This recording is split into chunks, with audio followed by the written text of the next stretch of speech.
था, उसका नाम शुभम था। जो नगर में रहता था वह अपने जीवन से बहुत निराश था। उसकी निराशा का कारण यह था कि वह अब तक अपने जीवन में कुछ नहीं कर रहा था।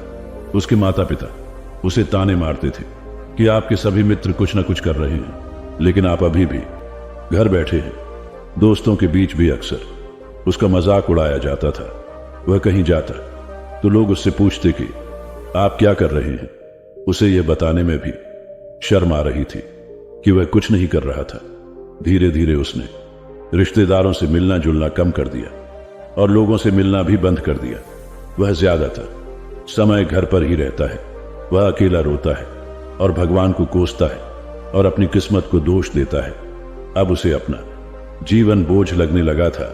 कभी कभी वह सोचता कि कब वह कुछ करने के योग्य बनेगा, और फिर वह सोचता कि जिंदा रहने से अच्छा मर जाना है।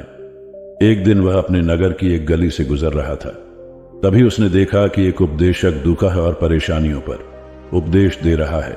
वह भी उसी भीड़ में सबसे पीछे बैठ गया और गुरु के प्रवचन सुनने लगा। उपदेशक कह रहा था, दुख एक शिक्षक की तरह है जो हमें जीवन की सच्चाई दिखाता है और हमें जीने का सही तरीका सिखाता है। आप चाहें तो जिंदगी जीना भी सीख सकते हैं। गुरुजी उपदेश दे रहे थे कि तुम चाहो तो कुछ भी हासिल कर सकते हो, और अगर चाहो तो एक कोने में बैठकर रो सकते हो। इन सभी बातों को शुभम ध्यान से सुन रहा था, लेकिन शिक्षक की यह बातें पसंद नहीं आई। उसने खड़े होकर कहा कि कुछ भी सिखाने से दुख दूर नहीं होता, इसमें केवल दर्द होता है। दुख की पीड़ा अनंत है। ऐसा लगता है कि इसके बाद कुछ होने वाला नहीं है। इससे कुछ भी फर्क नहीं पड़ता है। इसके सामने तो मौत भी छोटी लगती है। उपदेशक ने कहा, फिर तुम्हारा दुख क्या है? शुभम ने उसके सामने अपनी सारी व्यथा सुनाई और पूछा, मेरे दुख का कोई उपाय है तुम्हारे पास? यह सुनकर शिक्षक मुस्कुराए और बोले, तुम उस दिन मेरे पास आओ जब आपके जीवन में वास्तविक दर्द हो। मैं आपकी समस्या का समाधान अवश्य करूंगा। यह कहकर गुरु वहां से चला गया। शुभम ने सोचा, कहीं मेरा दुख नकली तो नहीं है? क्या मैं जिस दर्द से गुजर रहा हूं वह नकली है? मेरा दुख कोई नहीं समझ सकता। जब मां बाप नहीं समझते तो गुरु क्या समझेगा उनके दुखों से व्यथित होकर? शुभम ने एक फैसला लिया कि अब वह कुछ करेगा। शुभम ने एक छोटा व्यवसाय शुरू किया, पर उसे सफलता नहीं मिल रही थी। लेकिन उसके घर वाले पूछते हैं कि क्या वह कुछ कोशिश कर रहा है। वह अपने व्यवसाय में लगा रहा और धीरे धीरे उन्हें सफलता मिलने लगी। फिर उसने गति पकड़ी और केवल 3 साल के अंदर ही वह एक बड़ा बिजनेसमैन बन गया। अब शुभम के आसपास ऐसे कई लोग थे जो उसकी परवाह करता थे, जो उससे प्यार करता थे। अब उनके परिवार के सदस्य भी उसकी तारीफ करते नहीं थक रहे थे। दिन ब दिन उसके मित्रों की संख्या बढ़ती जा रही थी। अब वह अपनी जिंदगी से बहुत खुश था। उनके कुछ दोस्तों ने उन्हें सलाह दी कि जब आप एक बड़ा बिजनेसमैन बनकर बहुत खुश हैं, तो सोचिए आपको कितनी खुशी होगी अगर आप इस शहर और इस राज्य के सबसे बड़े बिजनेसमैन बन जाते हैं। कितने लोग आपसे जुड़ना चाहेंगे, आपकी कितनी बड़ी ख्याति होगी, और स्वयं राजा भी आपसे दोस्ती करना चाहेंगे और जरूरत पड़ने पर ही आपसे पैसे उधार लेंगे। दोस्तों की यह बात सबल के मन में घर कर गई। अब वह और पैसे कमाने की कोशिश करने लगा, लेकिन उसे यह सब बहुत ही जल्दी चाहिए था। वह समय बर्बाद नहीं करना चाहता था। उनका अधिकांश समय इन चीजों को प्राप्त करने में लगने लगा। इसलिए वह ऐसे काम करने लगा जो सही नहीं था। उसने बड़ा उधार लेना शुरू कर दिया। उसके दोस्तों से पैसे की मात्रा और अधिक मुनाफा कमाने के लालच में वह अपने माल में मिलावट करने लगा। उसने अन्य व्यापारियों के खिलाफ भी साजिश रची और उन्हें डराया धमकाया। जैसा उसके दोस्त कहते थे वैसा ही करता था। वह इन तरीकों से ज्यादा पैसा कमा रहा था, पर अब उसके जीवन में पहले जैसा चैन न था। उनके मन की शांति गायब हो गई थी और वह रात को सो नहीं पाता था। वह हंगामे में रहता था। वह सब कुछ पाकर भी उन्हें किसी चीज में सुख नहीं मिल रहा था। एक दिन शुभम अपनी गाड़ी में कहीं जा रहा था, तभी रास्ते में उन्हें उपदेशक का आश्रम दिखाई दिया। वह रुका और गुरु के पास जाकर बोला, संत, आपने मुझे आपके पास आने के लिए कहा था जब मेरे जीवन में सच्चा दुख आता है। अब मैं बहुत दुखी हूं कि मेरी नींद हराम हो गई है। मुझे कहीं भी शांति नहीं मिल रही है। इस प्रकार शुभम ने अपनी सारी समस्याएं गुरु को बता दी। गुरु ने कहा, जब तुम पहली बार मुझसे मिलने आए थे तब भी तुम किसी दुख में थे। आपने उस दर्द से क्या सीखा? शुभम ने कहा कि सिर्फ सोचने और चिंता करने से कुछ नहीं होता। आपकी दृष्टि को सच करने के लिए यह कार्रवाई करता है और सिर्फ काम करने से कुछ नहीं होता। परिणाम भी मिलना चाहिए। जब आपको लगता है कि आपका लक्ष्य हासिल नहीं होने वाला, तब राह में चाहे कितनी भी मुश्किलें आ जाएं, मन कितना भी निराश क्यों ना हो, कितना भी लगता हो कि अब कुछ नहीं होने वाला है, तभी विश्वास करें, मैं जो भी कर रहा हूं उसमें अवश्य सफल होऊंगा। खुद पर ध्यान, दो लोगों पर नहीं।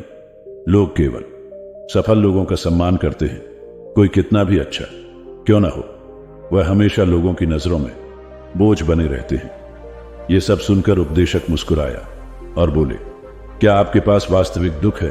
और यह जो दुख आप मुझे बता रहे हैं वो वास्तविक दुख नहीं है। अपने जीवन में वास्तविक दुख आए तब मेरे पास आओ, मैं उसे ठीक कर दूंगा। शुभम ने जाते समय साधु को सोने के सिक्कों से भरा घड़ा भेंट किया। घड़े को देखकर गुरु ने कहा कि यह मेरे किसी काम का नहीं है, उस पेड़ के नीचे गड्ढा खोदकर गाड़ दो। शुभम ने घड़े को पेड़ के नीचे दबा दिया, जैसा कि गुरु ने बताया, और वहां से चला गया। कुछ दिनों से कारोबार ठीक चल रहा था, लेकिन व्यापार के गलत तरीके के कारण धीरे धीरे उसे व्यापार में घाटा होने लगा। उसकी सारी दौलत धीरे धीरे खत्म होने लगी और एक दिन ऐसा भी आया जब उसके पास कुछ भी नहीं बचा और उस पर कर्ज का बोझ चढ़ गया था। परंतु वह निश्चिंत था, क्योंकि उसने अपना सारा कर्ज अपने दोस्तों से लिया था। उसने सोचा कि उसके दोस्त बुरे वक्त में उनके साथ खड़े रहेंगे, लेकिन ऐसा कुछ नहीं हुआ। जैसे ही बुरा वक्त आया, दोस्त पहले उससे कर्ज मांगने लगे। अगर उसने कर्ज नहीं लौटाया तो उन्होंने शुभम जान से मारने की धमकी भी दी। उनके सभी शुभ चिंतक और प्रियजन उससे दूर हो गए। उसके दोस्त जो उसके साथ मस्ती किया करते थे, अब उससे दूर भाग रहे थे। उसका परिवार उसकी गलतियां और कमियां गिनने लगा। उनकी सारी संपत्ति नीलाम कर दी गई और उसके पास कुछ भी न बचा। जब उसने अपने पिता से मदद मांगी, पिता ने कहा कि मेरे पास थोड़ी सी संपत्ति है, मैं तुम्हारी मां को क्या कहूंगा? अगर मैं तुम्हें दे दूं ये संपत्ति, हमारा अंतिम उपाय है। शुभम के मन में गहरा दुख छा गया। उसके आसपास कोई नहीं था जो उसके दुख को समझ सके, जो उसे समझ सके। जनता के इस विश्वासघात के कारण वह अंदर से टूट चुका था। वह सोचने लगा कि अब जीने का क्या मतलब है, अब मौत ही मेरा सहारा है। वह आत्महत्या करने के लिए पहाड़ी पर जा रहा था। तब से उसे याद आया कि उस शिक्षक ने उससे कहा था, मेरे पास आओ जब तुम्हारे जीवन में वास्तविक दुख हो। शुभम गुरु के पास गया और अपनी सारी व्यथा सुनाई। आंखों में आंसू लिए उसने कहा, हे गुरु जी, मेरे दुख का निवारण कीजिए। गुरु ने कहा, जब जीवन में असली दुख होता है तब मेरे पास आ जाना, मैं इसे जरूर ठीक करूंगा। शुभम ने कहा कि यह क्या हो रहा है, मेरी जिंदगी में अभी दुख नहीं है, तो आखिर असली दुख क्या है? गुरुजी ने शुभम से कहा कि पहले आप मुझे बताओ, आपने अपने दुख से क्या सीखा? शुभम ने कहा कि मैंने वह सीखा, जो लोग हमारे जीवन में आते हैं वह हमारी सफलता और प्रगति के कारण वो हमें धोखा जरूर देंगे, क्योंकि बुरे समय में वे हमारे साथ नहीं खड़े होंगे। वे अच्छे समय में ही हमारा फायदा उठाएंगे और बुरे समय में हमें छोड़ देंगे। उन लोगों पर ही भरोसा करें जो हमारे बुरे समय में हमारे साथ खड़े रहते हैं। लेकिन ऐसे लोग बहुत कम होते हैं, लेकिन जिनके पास है उन्हें उनकी सराहना करनी चाहिए, उनका अपमान नहीं करना चाहिए और कभी भी किसी के खिलाफ साजिश नहीं रखना चाहिए। अपना काम ईमानदारी और धैर्य से करें और कभी लालची मत बनो। अपने सारे दुख दर्द और अनुभव बयां करने के बाद शुभम गुरुजी के सामने आंखों में आंसू लिए बैठ गया। कुछ देर बाद साधु उठे और पेड़ के नीचे एक गड्ढा खोदा और घड़ा निकाल लिया जो सोने के सिक्कों से भरा हुआ था। उसने शुभम को देकर कहा, मेरे पास आओ जब तुम्हारे जीवन में वास्तविक दुख हो। शुभम ने अपने शिक्षक को धन्यवाद दिया और उसे प्रणाम करके चला गया। उस पैसे से उन्होंने एक छोटा सा व्यवसाय शुरू किया। अब वह छोटा व्यापारी बनकर भी खुश हैं। उन्होंने पूरी लगन और ईमानदारी से कारोबार किया। जल्द ही वह अपने शहर का एक बड़ा व्यापारी बन गया। उनका जीवन सुख सुविधाओं से भरा हुआ था। लेकिन कोई कितना भी अच्छा क्यों ना हो, लेकिन जीवन में दुख आता है तो शुभम के जीवन में भी दुख आते थे। कुछ ही दिनों के बाद शुभम के माता पिता की मृत्यु हो जाती है। वे दोनों एक ही दिन मर गए। शुभम अपने माता पिता से बहुत प्यार करता था, इसलिए उनके निधन से शुभम को गहरा सदमा लगा। वह शवों को ले गया। दोनों को श्मशान घाट ले गए, जहां अंतिम संस्कार किया गया। वहां उसने अपने माता पिता का शव जलता हुआ देखा तो शुभम का मन बेचैन हो उठा। उसके मन में कई सवाल उठने लगे। वह घर वापस आ गया, इसलिए उसने अपने माता पिता के घर और संपत्ति को देखा, जिसके लिए शुभम पिता हमेशा लड़ते रहे। आज जो खुला पड़ा है, जिन्होंने इसकी देखभाल की, इसके लिए लड़ने वाले इस दुनिया से चले गए। उसके पिता ने जो कुछ कमाया वह सब यहीं रह गया। एक दिन पहले तक उसके पिता मारपीट करते थे उनकी संपत्ति के लिए। आज वो खुद इस दुनिया से चले गए। उसका मन ऐसे अनेक विचारों के बवंडर में था। वह अंदर से अकेला और डरा हुआ महसूस कर रहा था। वह खाली महसूस कर रहा था। उसे लगा कि कुछ है, वह समझ नहीं सका। इसलिए वह गुरु के पास गया। उसे देखकर गुरुजी ने कहा, क्या जीवन में कोई दुख है? शुभम ने कहा, वैसे तो जीवन में कोई दुख नहीं है, सब कुछ अच्छा चल रहा है, लेकिन आज मेरे माता पिता का देहांत हो गया है। मैं इस घटना से बेहद दुखी और परेशान हूं। गुरुजी ने कहा, इसमें दुखी होने की क्या बात है? एक दिन सबके अपनों को मरना है। कोई न कभी जिया है और न कभी रहेगा। एक दिन तुझे भी मरना है। शायद तुम कल ही मर जाओगे, या आप आज भी मर सकते हो। शुभम ने कहा, क्या कह रहे हो गुरुजी? मैं भी मर जाऊंगा, लेकिन मैं अभी जवान हूं। गुरु ने कहा कि सब जी रहे हैं इस भ्रम में कि मृत्यु केवल दूसरों को आती है, बड़ों के पास ही आती है। लेकिन जवान और बूढ़े मर जाते हैं, बच्चे मर जाते हैं। मौत की उम्र से कोई लेना देना नहीं है, ये सभी को प्रभावित करता है। गुरुजी की ये बातें शुभम के मन में घर कर गईं और वह चुपचाप चला गया।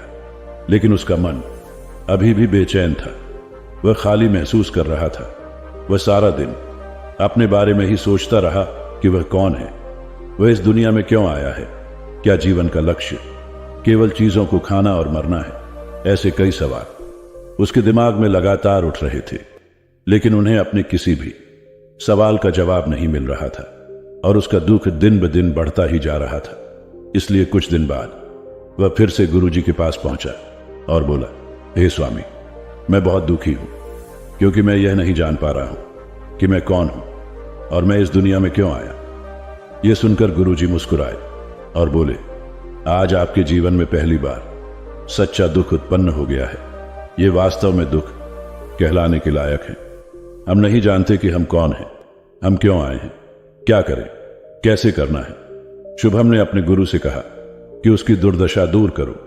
गुरु ने कहा कि हम सभी इंसान हैं, जीवन भर संग्रह करते रहते हैं। शुभम ने कहा कि सभी इंसान जीवन भर धन, सम्मान, परिवार, प्रतिष्ठा, मित्र, शत्रु आदि जमा करता है। गुरु ने पूछा, क्या हम एकत्रित की गई चीजों में से कुछ भी अपने साथ ले जा सकते हैं?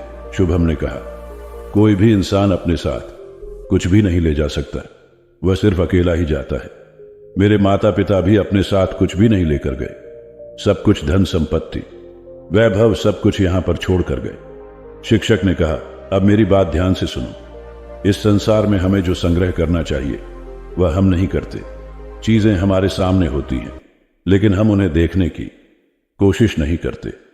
हमें इस दुनिया में जो कुछ भी इकट्ठा करना है वह हम खुद हैं। हमें खुद को जुटाना होगा, ताकि जब हम मरें तो हम एकजुट हो सकें और खुद को पहचानने में सक्षम होने के लिए हम अंदर बंटे हुए हैं। हम प्यार, नफरत, गुस्सा, ईर्ष्या में बंटे हुए हैं। क्रूरता, धन, स्थिति, प्रतिष्ठा, सम्मान, पहचान, धर्म, जाति, सैकड़ों, हजारों ऐसी चीजों और इच्छाओं में हम विभाजित हैं और टुकड़ों में जीवन जी रहे हैं। इस विभाजन के कारण हमारी चेतना कभी एक नहीं हो सकती। हमारी चेतना शक्ति बिखरी हुई है, इसलिए हमारे पास इतना समय नहीं है, इतनी ऊर्जा नहीं कि हम मुड़ सकते हैं और अपने भीतर देख सकते हैं। वास्तव में धन, सम्मान और सुविधाओं का अभाव, लोग इसे दुख समझते हैं और जीवन भर के लिए जो दुख कहकर रोते रहते हैं और समाधान खोजने का प्रयास करते रहते हैं, उन्हें अपना समाधान कभी नहीं मिलेगा, क्योंकि जिसे लोग दुख कहते हैं वह वास्तविक दुख नहीं है। यह सिर्फ एक आदमी की इच्छा है, उसकी इच्छा कभी पूरी नहीं होती। इसीलिए व्यक्ति को कभी उनके प्रश्नों का समाधान नहीं मिलता। इसलिए इन सब से परे, यदि आप अपने दुखों का अंतिम समाधान चाहते हैं तो सबसे पहले खुद को समेटो। इस दुनिया से अपनी ऊर्जा वापस ले लो और इकट्ठा करो। अपने आप पर ध्यान केंद्रित करो, स्वयं पर ध्यान दो। अपनी मृत्यु से पहले अपने आप को जानने की कोशिश करो, बिखरो मत। शुभम ने कहा, तो गुरुजी, क्या हम इस संसार को छोड़ दें? हमारी सभी इच्छाओं को मार देना चाहिए। किसी से प्रेम नहीं करना चाहिए, धन संग्रह नहीं करना चाहिए, सम्मान की आशा छोड़ देनी चाहिए।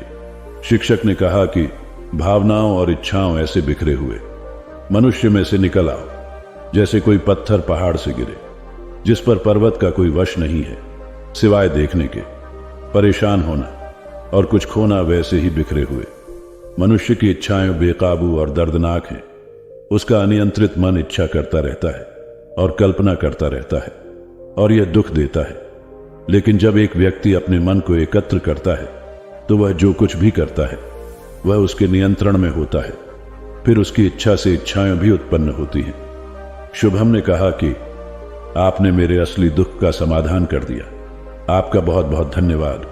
अब से मैं खुद को समेटने, खुद को तराशने की कोशिश करूंगा। गुरुजी ने कहा कि मानव शरीर में बहुत ऊर्जा और शक्ति है, लेकिन यह फालतू के कामों में बंटा हुआ है, बेकार की बातों में लगा हुआ है। यह एक बहुत ही शक्तिशाली मशीन की तरह है। एक बच्चे के हाथ में रखा जा रहा है और वह बिना सोचे समझे अपनी शक्ति बर्बाद कर रहा है, और बिना किसी नियंत्रण के। इसीलिए इस शक्ति पर ध्यान दें, अपनी चेतना, और इसे इकट्ठा करें। शुभम को अपने प्रश्नों का उत्तर मिल गया। उसने अपने गुरु का शुक्रिया अदा किया और चुपचाप चला गया। अगली कहानी सुनाने से पहले, अगर आपको यह कहानी पसंद आई हो तो चैनल को सब्सक्राइब करें, ताकि आगे आने वाली वीडियो आपको सबसे पहले देखने को मिले। राजा के यहां बुद्ध का जन्म हुआ। पिता ने ज्योतिषियों को बुलाकर भविष्य पूछा। उन्होंने कहा, या तो यह सम्राट होगा और या तो यह साधु होगा। एक तरह से देखा जाए तो सच्चा सम्राट भीतर से साधु ही होता है।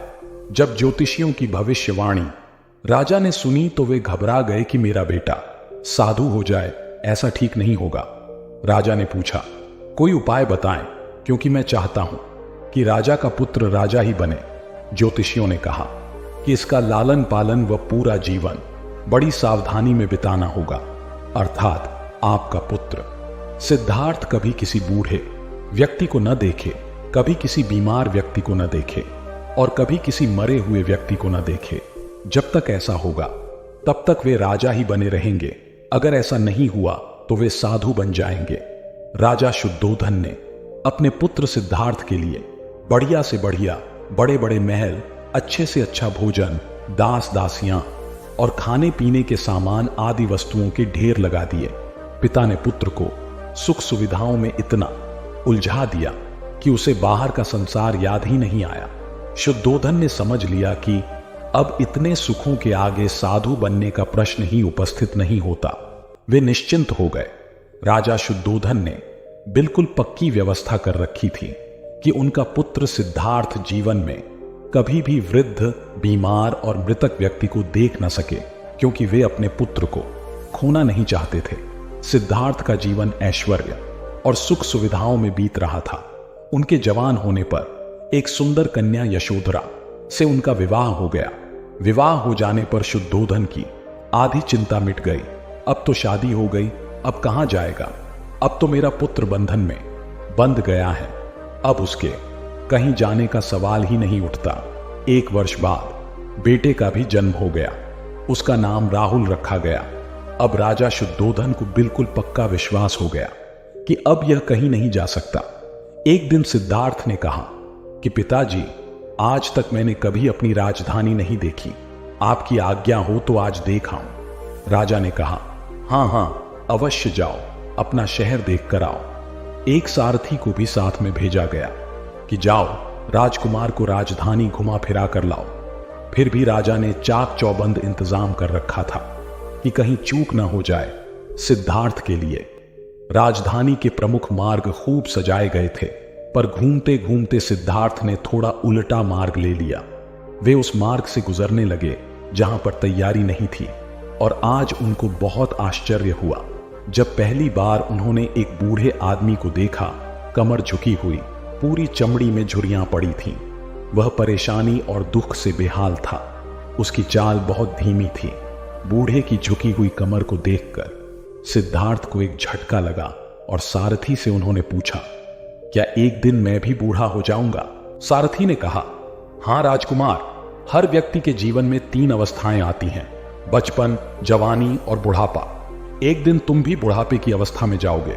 हे राजकुमार, यह संसार का नियम है, चाहे गरीब हो या अमीर, सबका शरीर शिथिल अर्थात बूढ़ा होता है। राजकुमार सोच में पड़ गया। सारथी ने रथ को आगे बढ़ाया तो कुछ दूरी पर एक बीमार व्यक्ति मिला जो रोगों से घिरा हुआ था। उस पीड़ित व्यक्ति को देखकर राजकुमार का मन बहुत ही दुखी हुआ। राजकुमार ने पूछा, इसको क्या हुआ है? सारथी ने कहा, यह व्यक्ति बीमार है, इसलिए यह कराह रहा है। इस संसार में दुख और सुख दोनों हैं। यह अपने अपने भाग्य की बात है कि कोई दुखी है और कोई सुखी है। क्या मैं भी कभी बीमार हो सकता हूं? सारथी ने कहा, आप यह विचार अभी छोड़ दें। समय बड़ा बलवान होता है। ये सारी बातें कर्मों पर निर्भर करती हैं। चाहे राजा हो या रंग, सुख दुख सब पर आते हैं। अगर शरीर में कोई रोग आना है तो वह आएगा। यह सब सुनकर राजकुमार सोच में पड़ गया। सारथी ने रथ को कुछ आगे बढ़ाया तो सामने से 4 कंधों के ऊपर एक अर्थी को जाते हुए देखा। राजकुमार ने ऐसा पहली बार देखा था। उसने सारथी से पूछा, यह क्या है? यह आदमी मर गया है, यह मुर्दा है। जो व्यक्ति मर जाता है उसको बांधकर श्मशान भूमि में ले जाते हैं, फिर वहां पर उसे जला दिया जाता है। राजकुमार ने कहा, क्या सबको मरना पड़ता है? हां, सबको मरना पड़ता है। यह मृत्युलोक है। जो जन्म लेता है उसे कभी ना कभी अवश्य ही मरना पड़ता है। तो इसका मतलब यह हुआ कि ठीक इसी तरह से एक दिन मुझे भी मरना होगा। मेरी देह भी मुर्दा होगी और मुझको भी 4 कंधों पर उठाकर ले जाया जाएगा। मुझको भी ऐसे ही रस्सियों से बांधा जाएगा।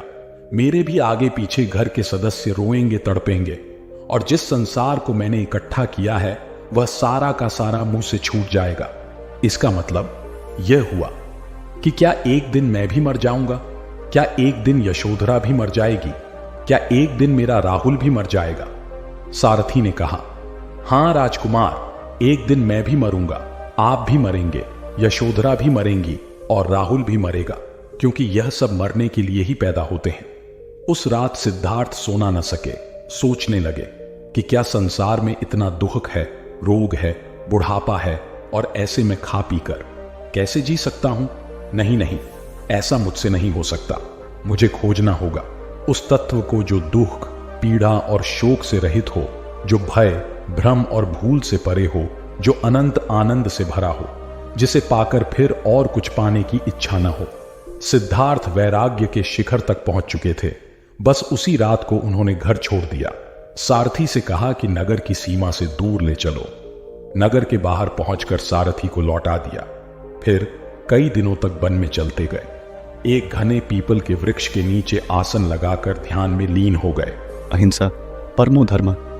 भगवान बुद्ध ने बताया कि सही मार्ग न तो भोग का है न कठिन साधना का है। एक बार गौतम बुद्ध ने देखा कि सामने से भेड़ बकरियों का एक झुंड निकल रहा है। चरवाहा इस झुंड को कठिनता से घेर रहा था। बुद्ध ने कहा, अरे क्या कठिनाई है?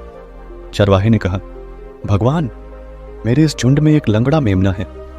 वह अन्य पशुओं के साथ कठिनाई से आगे बढ़ रहा है। बुद्ध ने प्रेम पूर्वक पूछा, इस भरी दोपहरी में इन भेड़ बकरियों को घेर कर तुम कहां ले जा रहे हो? चरवाहे ने उत्तर दिया, मुझे राजा की आज्ञा मिली है कि आज सायंकाल राजा यज्ञ करा रहे हैं।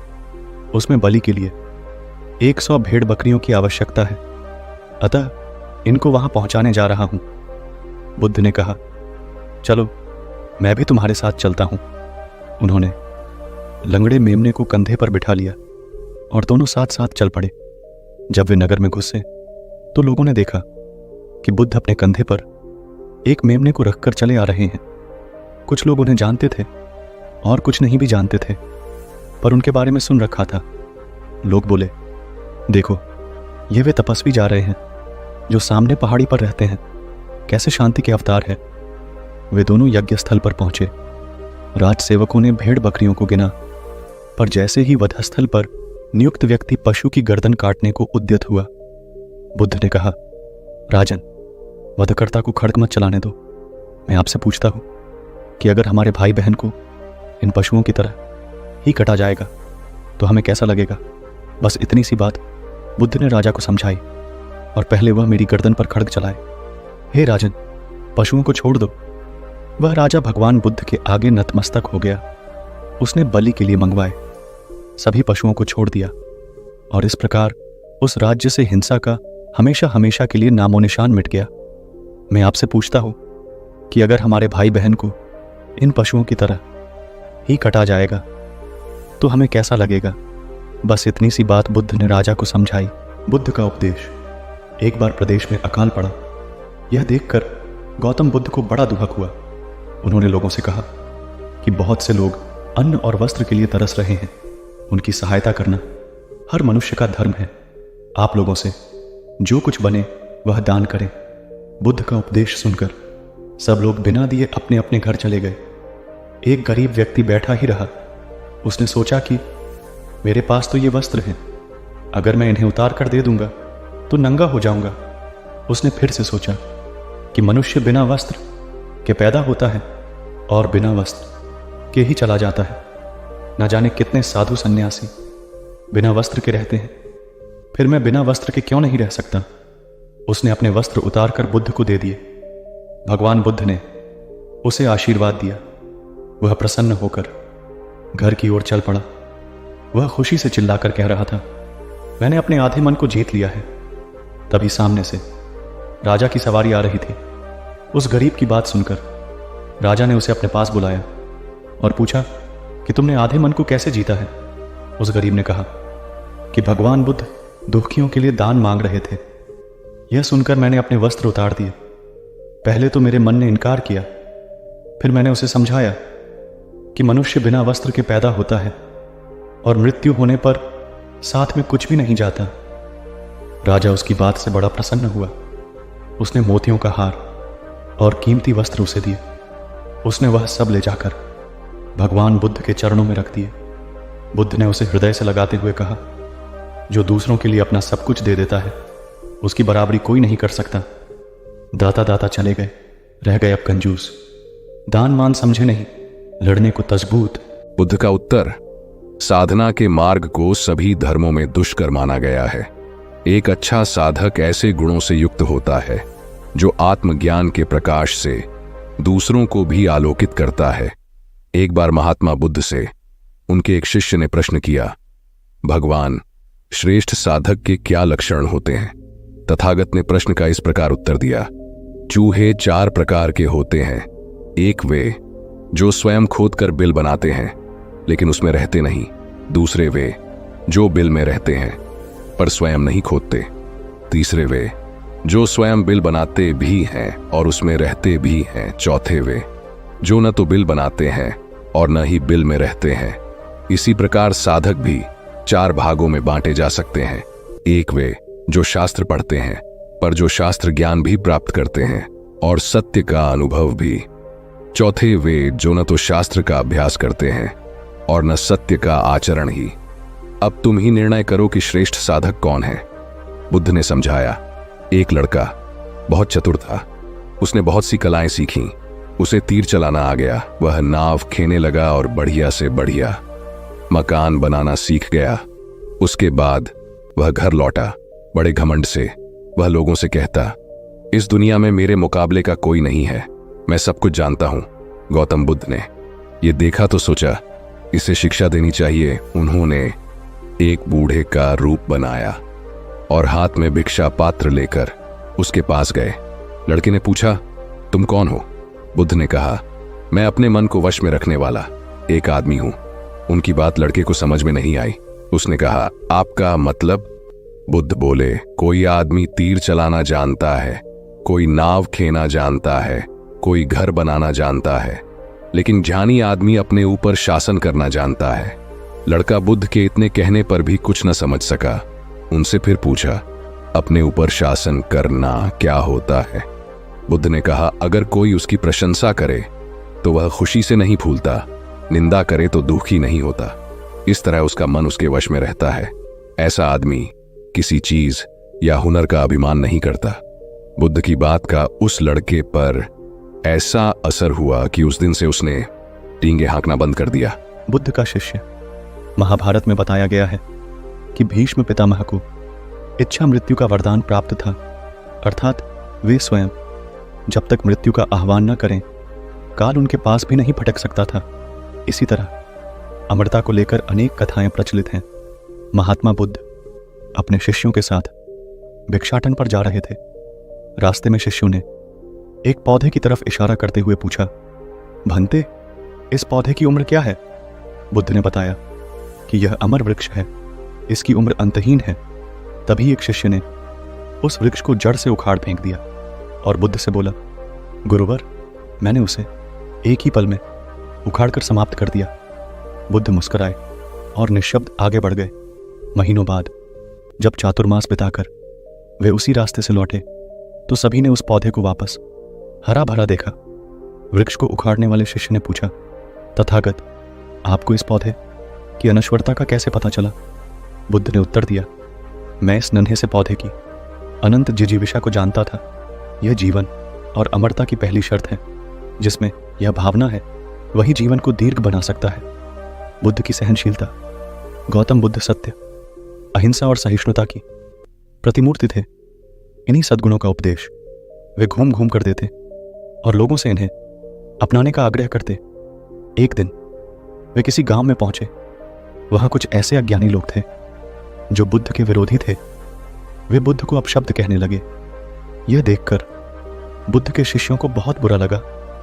उन्होंने बुद्ध से इसका विरोध करने का आग्रह किया तो बुद्ध ने उन्हें समझाया कि ये लोग तो अपशब्द ही कह रहे हैं।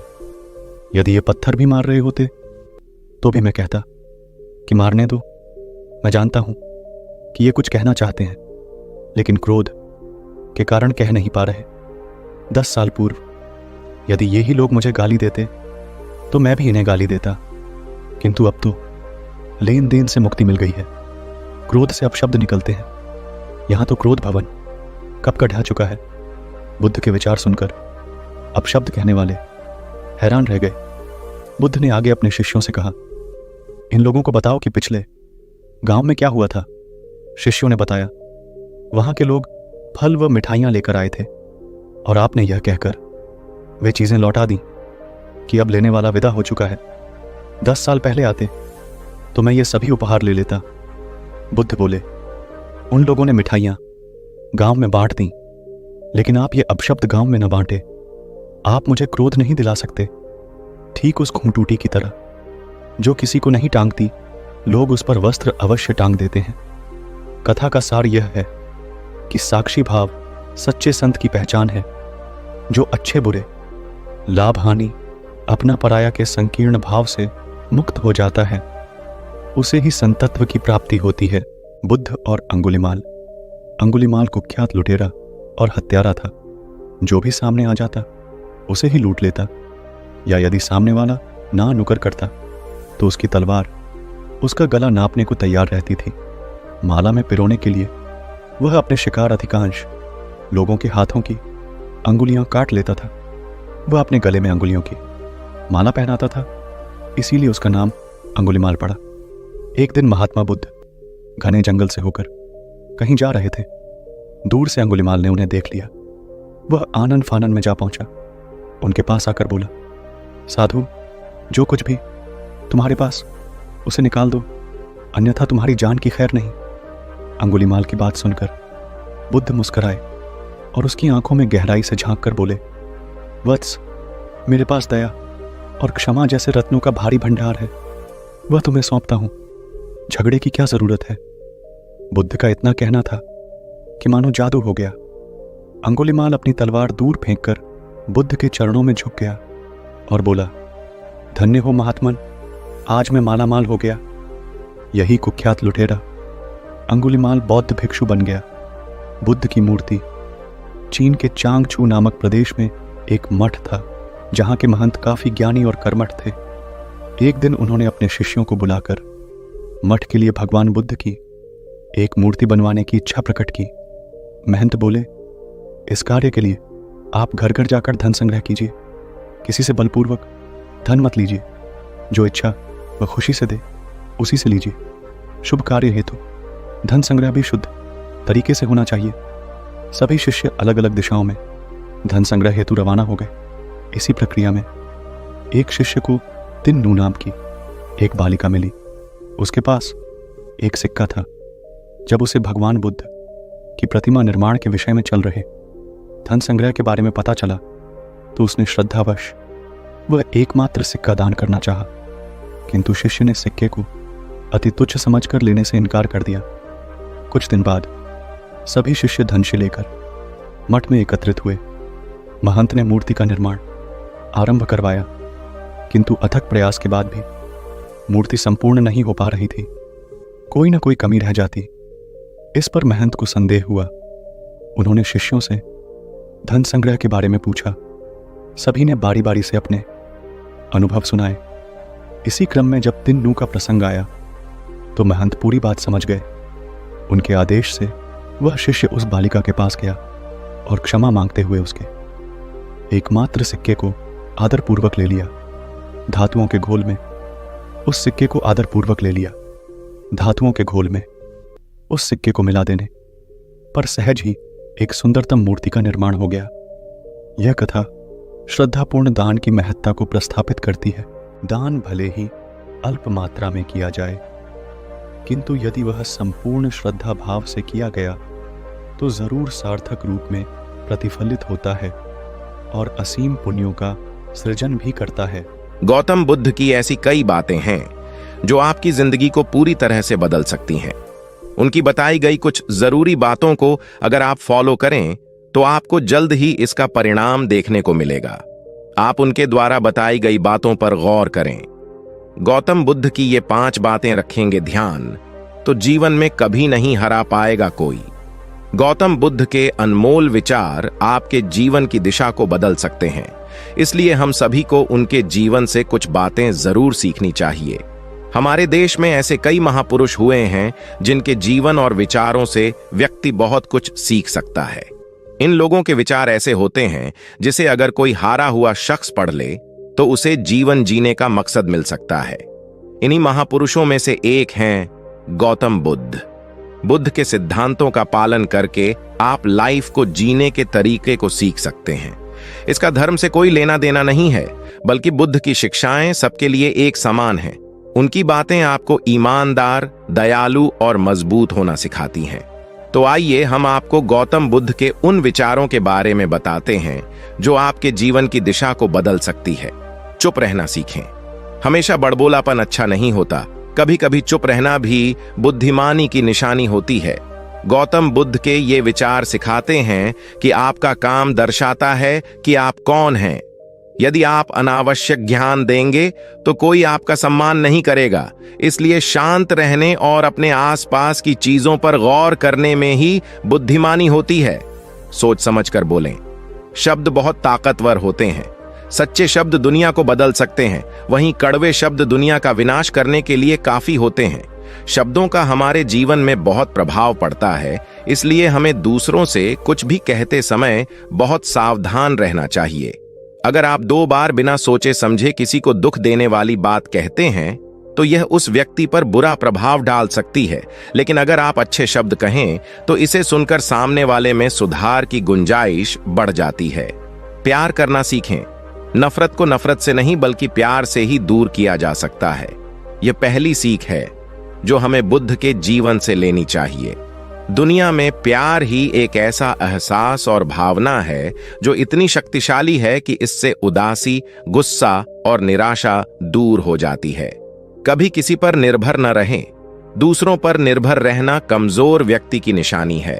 व्यक्ति को कभी भी इस बात से नहीं डरना चाहिए कि उसके बिना हमारा क्या होगा। जीवन में कभी किसी पर निर्भर न रहें। आपको जीवन में डर को त्यागना चाहिए। अगर आप इसे पकड़कर बैठे रहेंगे तो जीवन में सब कुछ पीछे छोड़ देंगे।